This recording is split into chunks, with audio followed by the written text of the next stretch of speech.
سلامتی ہے ان آنکھوں پہ جو ہدایت پہ نظریں جمائے بیٹھی ہیں، ان کانوں پہ جو ذکر خیر کے منتظر رہتے ہیں، اور ان قدموں پہ جو ہدایت کی راہ پہ گامزن ہیں۔ بسم اللہ الرحمن الرحیم۔ ہم صحیح مسلم کی ایک روایت کا مطالعہ کر رہے ہیں جس کا رقم ہے 2901۔ اس میں قیامت کی تمام نشانیاں رسول اللہ صلی اللہ علیہ وسلم نے کسی موقع پر، جیسا کہ روایت بیان کرتی ہے، ایک ہی جگہ بیان کرتی ہیں۔ یہ 10 نشانیاں ہیں۔ ان 10 نشانیوں میں بعض کی ہم وضاحت کر چکے، بعض کسی وضاحت کا تقاضا نہیں کرتی۔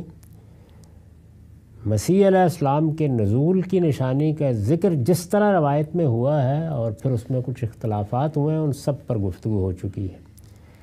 اس کے بعد اب یاجوج ماجوج کا کھول دیا جانا ہے، یعنی ایک اور نشانی یہ بیان ہوئی ہے۔ اس کی تفصیلات ہم کچھ سمجھنے کی کوشش کریں گے کہ اس سے کیا مراد ہے۔ چنانچہ میں نے اس پر بھی ایک تفصیلی نوٹ لکھا ہے۔ ان کا ذکر، یعنی یاجوج و ماجوج کا ذکر، یہاں تو بس یہ بیان کیا گیا ہے کہ یاجوج و ماجوج کا خروج بھی ایک نشانی ہے، اور اس کے لیے بالکل وہی لفظ استعمال کیا ہے حدیث میں جو قرآن میں بھی ہے، حتی اذا فتحت یاجوج و ماجوج، یعنی یاجوج ماجوج کھول دیے جائیں گے۔ ان کا ذکر سورہ انبیاء کی آیات 96-97 میں بھی ہوا ہے، یعنی یہ صرف اس حدیث میں نہیں ہے۔ یہ بات کہ یاجوج ماجوج قیامت کی نشانی ہے اور یہ کھول دیے جائیں گے، یہ خود قرآن میں بیان ہوا ہے اور یہ سورہ انبیاء کی آیات میں بیان ہوا ہے۔ تو اب یہ ظاہر ہے ایک بڑا سوال پیدا ہوتا ہے کہ باقی نشانیاں تو چلیے روایت میں آئی ہیں، ان کی نسبت کے بارے میں شبہ ہو سکتا ہے، لیکن یہ واحد نشانی ہے وقوع قیامت کی جو خود قرآن میں بیان ہوئی ہے۔ یہ دونوں یعنی یاجوج ماجوج دونوں نوح علیہ السلام کے بیٹے یافس کی اولاد میں سے، یعنی یہ کوئی ایسی مخلوق نہیں ہے جیسے ہمارے ہاں تصور کیا جاتا ہے کہ ان کے قد چوہے کے برابر ہیں اور وہ کسی دیوار کو چاٹتے ہیں۔ یہ تو محض داستان سرائی ہے، اس کی کوئی حقیقت نہیں۔ یہ ہماری ہی طرح اللہ کے بندے ہیں، اور نوح علیہ السلام کے بیٹے یافس کی اولاد ہے۔ نوح علیہ السلام کے بیٹوں کا پورا شجرہ بائبل میں بیان ہوا ہے۔ اس میں یہ بتایا گیا ہے کہ جب وہ کشتی میں سوار ہوئے تو ان کے 3 بیٹے ان کے ساتھ تھے، اور ان تینوں کے نام بھی ہم جانتے ہیں۔ یہ جو آپ دنیا میں بعض نسلوں کے بارے میں کہتے ہیں کہ یہ سامی نسلیں ہیں، تو یہ ان کے بیٹوں ہی سے نسبت میں بیان کی جاتی ہیں۔ یاجوج و ماجوج کا ذکر سورہ انبیاء کی آیات 96-97 میں بھی ہوا ہے۔ یہ دونوں نوح علیہ السلام کے بیٹے یافس کی اولاد ہیں، یعنی 3 بیٹے ان کے ہیں، سام، حام اور یافت۔ تو یہ یافت کی اولاد ہے جو ایشیا کے شمال مشرقی علاقوں میں آباد ہوئی، یعنی ان کا وطن کون سا ہے؟ جس طرح سے حام کی نسلوں کا وطن افریقہ ہی رہا، یعنی جب ہجرت ہوئی ہے بڑے پیمانے پر تو وہ وہاں سے نہیں گئے، اسی وطن میں رہے۔ سامی نسلیں زیادہ تر مشرق وسطیٰ میں آباد ہوئیں یا افریقہ کے شمالی علاقوں میں آباد ہوئی ہیں، دوسری جگہوں پر بھی گئیں لیکن زیادہ تر ان کا وطن یہ رہا ہے۔ اور یافس کی اولاد یہ ایشیا کے شمال مشرقی علاقوں میں جا کر آباد ہوئی ہے، یہ جو وسط ایشیا کے علاقے کہلاتے ہیں، یورپ کی طرف جو علاقے ہیں وہاں آباد ہوئی۔ بائبل کی کتاب پیدائش میں ہے، بائبل میں جو پہلی کتاب ہے پیدائش کی کتاب، اس میں یہ سب بات بیان ہوئی ہے۔ اس میں لکھا ہے، یہ 10ویں باب کی 1 سے 5 آیات ہیں، ان کا ترجمہ ہے: نوح کے بیٹوں سام، حام اور یافت کی اولاد یہ ہیں، یعنی شجرہ نسب بیان ہو رہا ہے کہ 3 بیٹے ہیں، ایک سام ہے، ایک حام ہے اور ایک یافت۔ یافت اور یافس دونوں تلفظ ہیں، اسی طرح سم اور سام دونوں تلفظ ہیں۔ ان کی اولاد آگے بیان ہوتی ہے۔ طوفان کے بعد ان کے ہاں بیٹے پیدا ہوئے، یعنی جب کشتی زمین پر آ گئی اور طوفان ختم ہو گیا تو ان کے ہاں بیٹے پیدا ہوئے۔ کن کے ہاں؟ یعنی سام کے ہاں بھی آگے اولاد پیدا ہوئی، حام کے ہاں بھی اور یافت کے ہاں بھی۔ بنی یافت یہ ہیں، سب کے شجرے بیان ہوئے ہیں بائبل میں، تو بنی یافت یعنی یافت کی اولاد کیا ہے وہ یہ ہیں: جمر اور ماجوج اور مادہ اور یاوان اور توبل اور مسک اور تیراس۔ یہ ابھی بھی بعض علاقوں کے نام انہی کے نام پر ہیں۔ توبالسک، ماسکو، یہ نوح کے پوتوں کے ناموں پر ہیں۔ یاوان جس کو آپ جاپان کہتے ہیں، اب یہ وہی لوگ ہیں سب کے سب۔ جمر اور جوج اور مادہ اور یاوان اور توبل اور مسک اور تیراس۔ اب ان میں سے جمر کے بیٹے پھر بیان کیے ہیں، اور جمر کے بیٹے اشکناز اور ریفت اور توجرما، اور یاوان کے بیٹے الیسا اور ترسیس، کتی اور دودانی۔ عربی بائبل میں اس کو کتیم اور دودانیم لکھا جاتا ہے، تو یہ ان کے نام ہیں۔ قوموں کے جزیرے انہی کی نسل میں بٹ کر ہر ایک کی زبان اور قبیلے کے مطابق مختلف ملک اور گروہ ہو گئے۔ یعنی یہ قدیم نام سب جو ہیں انہی کے ناموں سے پڑے ہوئے ہیں، تو آہستہ آہستہ ان میں پھر تبدیلیاں آ جاتی ہیں۔ یہ بائبل کا بیان ہے۔ یہی بیان مسلمان مورخین کا ہے، یعنی ہمارے جتنے مورخین ہیں وہ سب یہی بات بیان کرتے ہیں۔ تاریخ کی کتابیں شروع ہی یہاں سے ہوتی ہیں، وہ خواہ ابن کثیر کی البدایہ والنہایہ ہو یا ابن خلدون کی تاریخ ہو یا ابن اسیر کی ہو، سب یہیں سے شروع ہوتی ہیں۔ یہی بیان مسلمان مورخین کا بھی ہے۔ ملاحظہ ہو الکامل فی التاریخ ابن الاسیر، پہلی جلد کے 68 صفحے پر یہ ساری بات اسی طرح بیان ہوئی ہے۔ البدایہ والنہایہ میں پہلی جلد کے 175 صفحے پر یہی بات بیان ہوئی ہے۔ ابن خلدون نے تصریح کی ہے کہ علماء انساب یافس کی باقی اولاد کے بارے میں تو اختلافات بھی بیان کرتے ہیں، یعنی اولاد کے ناموں کے بارے میں جو انساب کے ماہرین ہیں، قدیم سے نسب نامے بیان کر رہے ہیں، وہ کچھ اختلافات بھی بیان کرتے ہیں، مگر اس پر متفق ہیں کہ یہ دونوں یعنی یاجوج و ماجوج اسی کی ذریت، اسی کی اولاد میں سے۔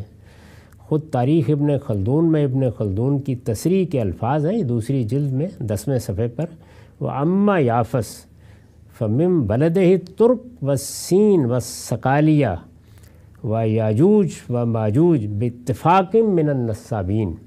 یعنی اس علم کے تمام ماہرین جن کو نسابین کہا جاتا ہے، نساب جو نسب نامے بیان کرتے ہیں، وہ اس بات پر متفق ہیں کہ یافس کی اولاد ہی میں سے ترک ہیں، چینی ہیں، سکالبہ ہیں، یاجوج و ماجوج ہیں، بے اتفاق من النسب، یہ وہی اولاد ہے ساری۔ بائبل کے صحیفہ حزقیل کے باب 38-39 میں، یعنی یہ ایک پیغمبر کا صحیفہ ہے، بائبل ہی کے مجموعے میں ہے۔ بائبل کے صحیفہ حزقیل کے باب 38-39 میں ان کا تعارف، یاجوج و ماجوج کا تعارف، روس، ماسکو اور توبالسک کے فرما روا کی حیثیت سے کرایا گیا ہے۔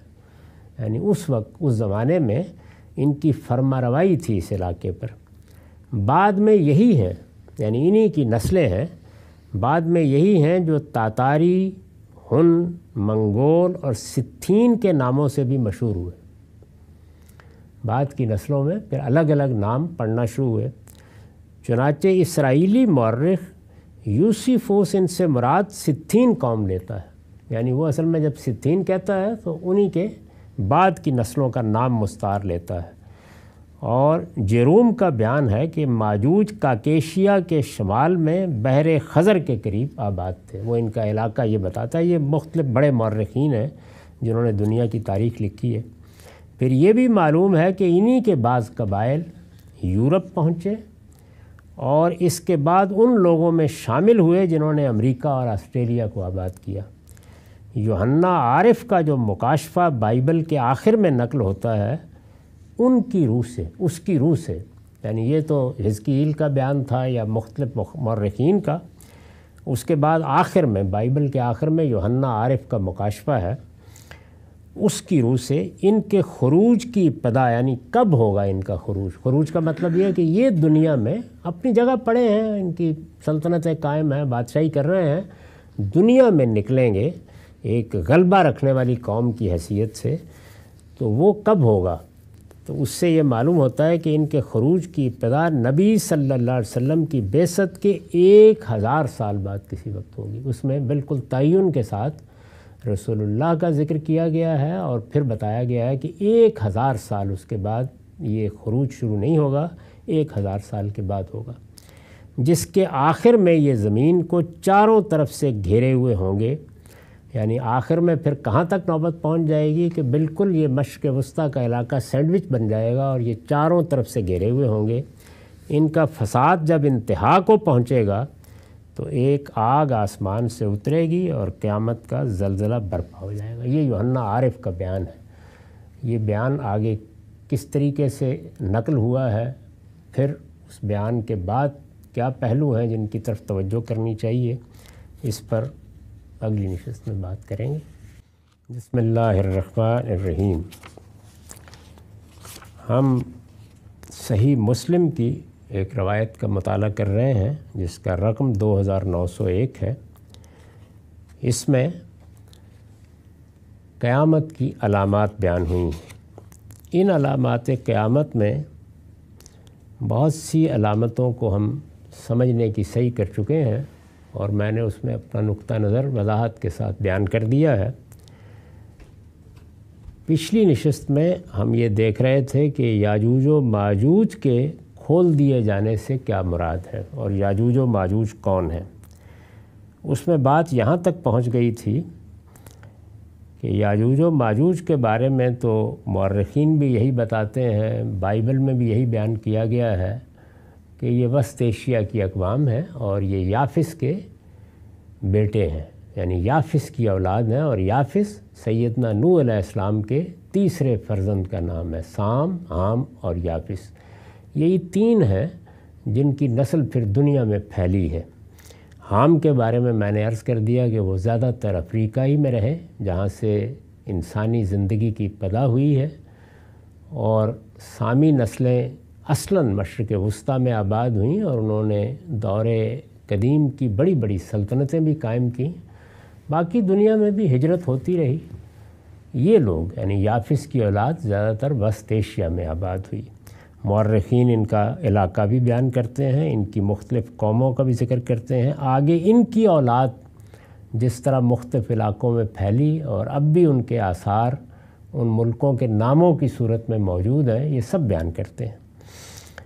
اس کے بعد میں نے آخر میں عرض کیا تھا کہ اب یعنی موجودہ زمانے میں جو تصویر بن رہی ہے وہ یہ ہے کہ یہی قومیں ہیں جو پھر دنیا کو فتح کرنے کے لیے نکلیں، یعنی ان کے خروج کی ابتدا ہوئی اب سے صدیوں پہلے، اور ہم نے یہ دیکھا کہ انہی قوموں نے نکل کر کسی زمانے میں یورپ کو آباد کیا۔ پھر ایک خمول کا زمانہ آیا جس میں ان کے ہاں بھی بڑی سلطنتیں قائم ہوئیں، خاص طور پر سلطنت روما، یونان کے علوم پیدا ہوئے۔ مسلمانوں کی بھی ان کے مقابل میں یعنی سامی قوموں کی، بنی اسماعیل ظاہر ہے کہ سامی ہیں، بنی اسرائیل بھی بڑی سلطنت قائم ہوئی، تو معاملہ متوازی چلتا رہا۔ رسول اللہ نے اور قرآن نے پیشین گوئی کی کہ ان کا ایک عالمی خروج ہوگا، یعنی وہ تو کچھ علاقوں میں تھا، یہ عالمی خروج ہوگا۔ فتحت یاجوج و ماجوج، اس کے الفاظ قرآن میں سورہ انبیاء میں یہ ہیں کہ یہ کھول دیے جائیں گے۔ تو پھر ایسا ہی ہوا، یعنی یہ امریکہ جس میں ہم بیٹھے ہوئے بات کر رہے ہیں یہاں بھی پہنچے، اسی طرح سے پھر یہاں سے باقی دنیا کی طرف بھی جانے کی ابتدا ہوئی۔ یہی اقوام ہیں جنہوں نے مشرق بعید تک کے ملکوں پر جا کر حکومت کی، اور سلطنت برطانیہ کے بارے میں تو یہ کہا جاتا تھا کہ اس میں سورج غروب نہیں ہوتا، وہ سب ہوا، اور پھر اس کے نتیجے میں یہ پوری دنیا کو ایک طرح سے دائرے میں لینے میں کامیاب ہو گئے، اور دنیا کی بڑی طاقتیں ہیں جو حکومت کرتی رہیں۔ اور پہلی دوسری جنگ عظیم میں جب مسلمانوں کو یا ان کی سلطنت عثمانیہ کو شکست ہو گئی تو عالمی سطح پر ان کا غلبہ قائم ہو گیا۔ اس وقت عالمی سطح پر یہی قومیں حکومت کر رہی ہیں، اور انہوں ہی نئے نظم کے لیے یہ اقوام متحدہ کے ادارے اور یہ سب چیزیں بنائی ہیں جتنی بھی ہیں۔ اس کی خبر بھی دی گئی ہے، اور یہ یوحنا عارف کے مکاشفے میں مکاشفے کے اسلوب میں بیان ہوئی ہے۔ وہ پڑھنے کی چیز ہے، یہ بائبل کا آخری باب ہوتا ہے۔ یوحنا عارف کا جو مکاشفہ بائبل کے آخر میں نقل ہوتا ہے، اس کی روح سے ان کے خروج کی ابتدا نبی صلی اللہ علیہ وسلم کی بعثت کے 1000 سال بعد کسی وقت ہوگی۔ اس میں تعین کے ساتھ یہ کہا گیا ہے کہ پھر وہ آئے گا کہ یدعا صادقاً و امینہ، جس کو صادق اور امین کہا جائے گا، اور وہ ایک سفید گھوڑے پر سوار ہوگا اور وہ سلطنتوں کو رونڈ ڈالے گا، اور پھر دنیا میں شیطان قید میں رہے گا، اور 1000 سال تک یہی صورت رہے گی۔ پھر 1000 سال کے بعد اس دنیا میں ایک نئے دور کی ابتدا ہوگی۔ اس کی روح سے ان کے خروج کی ابتدا نبی صلی اللہ علیہ وسلم کی بعثت کے 1000 سال بعد کسی وقت ہوگی، ابتدا ہو جائے گی، یعنی اب نکلنے کا عمل شروع ہو جائے گا، جس کے آخر میں یعنی پھر آہستہ آہستہ یہ زمین کو چاروں طرف سے گھیر لیں گے، جس کے آخر میں یہ زمین کو چاروں طرف سے گھیرے ہوئے ہوں گے۔ ان کا فساد جب انتہا کو پہنچے گا تو ایک آگ آسمان سے اترے گی اور قیامت کا زلزلہ برپا ہو جائے گا، یعنی اچھے کام کریں گے، دنیا میں سلطنتیں قائم کریں گے، نظم قائم کریں گے، دنیا کے علوم کو ترقی دیں گے، لیکن پھر ایک وقت آئے گا کہ جب فساد برپا ہو جائے گا۔ تو وہ فساد جب برپا ہوگا تو اس کی ایک لحاظ سے آپ کہہ سکتے ہیں کہ آڑی میں سے قیامت نمودار ہو جائے گی۔ تو اس لیے اس کو قرآن نے علامت کے طور پر بیان کیا ہے۔ مکاشفے کے 20ویں باب کی 7 اور 9 آیات میں یہ بات اس طرح بیان ہوئی ہے، اور جب 1000 برس پورے ہو چکیں گے تو شیطان قید سے چھوڑ دیا جائے گا۔ یعنی جو عصر الایمان یا ایج آف فیتھ ہے، اس میں بھی شیطان اپنا کام کرتا رہا، لیکن قید خانے سے بیٹھ کر ہی خطوط لکھتا تھا۔ اس وقت صورتحال یہ تھی، چھوڑ دیا جائے گا۔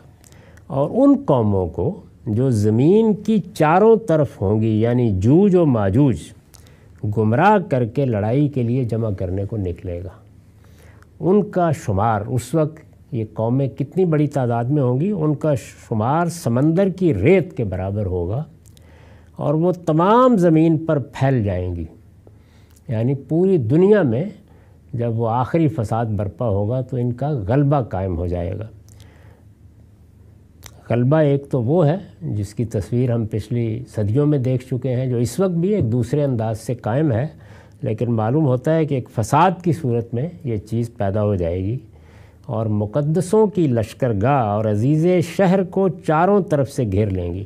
مقدسوں کی لشکرگاہ، یہ مدینے کو پرانے صحیفوں میں کہا جاتا ہے، اس لیے کہ وہ صحابہ کرام کے اس لشکر کی ایک لحاظ سے چھاؤنی بنا ہے، جس سے انہوں نے پھر دنیا کو فتح کیا ہے۔ اور عزیز شہر وہ ہے جس کو شہر امین مکہ کہتے ہیں، اس کو قرآن مجید نے بھی بلد امین کہا ہے، یہ اسی کا ترجمہ ہے۔ اور مقدسوں کی لشکرگاہ اور عزیز شہر کو چاروں طرف سے گھیر لیں گی، یعنی نوبت یہاں تک پہنچ جائے گی کہ یہ دونوں شہر ہی رہ جائیں گے جن پر پھر آخری حملہ ہوگا۔ فرمایا اس وقت آسمان پر سے آگ نازل ہو کر انہیں کھا جائے گی، یعنی بس پھر خاتمے کا اعلان ہو جائے گا، سور پھونک دیا جائے گا۔ تو یہ مکاشفے کے الفاظ ہیں بائبل میں، اس کو آپ پڑھ سکتے ہیں۔ یہ پیشین گوئی بھی حرف بحرف پوری ہوئی ہے، اور گزشتہ کئی صدیوں سے یاجوج و ماجوج کا خروج شروع ہو چکا ہے۔ ظاہر ہے جب یہ سب کچھ کہا گیا اس وقت تو کسی وہم و گمان میں بھی نہیں تھا یہ، لیکن یہ ہو گیا۔ اس وقت عالمی سطح پر انہی کی حکومت قائم ہے۔ یہ ذہن میں رکھیں کہ خود عثمانی بھی یہی تھے، یعنی ان کا بھی خروج، اصلاً مسلمانوں کی وہ حکومت جو بنی اسماعیل کے تحت قائم ہوئی، وہ عباسیوں کے ساتھ ختم ہو گئی۔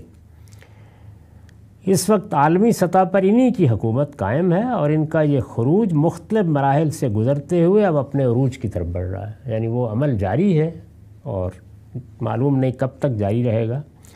اس میں نے توجہ دلائی ہے کہ میں کوئی اس معاملے میں متفرد نہیں ہوں، کوئی نئی بات نہیں کر رہا۔